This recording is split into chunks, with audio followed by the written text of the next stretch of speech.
Hey, do you think being on time is really that important? Absolutely. I believe it shows respect for other people's time and commitments. What about you? Yeah, I agree. I always feel more relaxed and prepared when I arrive on time. Have you ever had any issues because of being late? Oh, definitely. I once missed an important job interview because I got stuck in traffic. It was a hard lesson learned. That sounds stressful.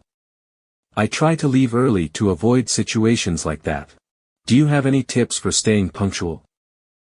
I set multiple alarms and always plan to arrive 10 minutes early. It gives me a buffer in case something unexpected happens. That's smart. I also find that sticking to a routine helps me stay on track.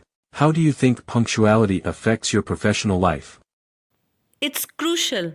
Being on time for meetings and deadlines shows that you're reliable and organized.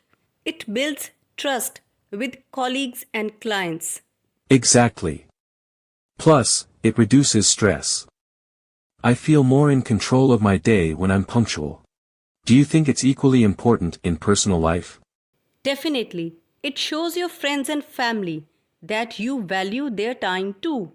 It's all about respect in both professional and personal settings. Agreed. I think punctuality is a habit that benefits every aspect of life. Thanks for the chat. It's good to know I'm not the only one who thinks this way. Anytime. It's always nice to share thoughts on something so important.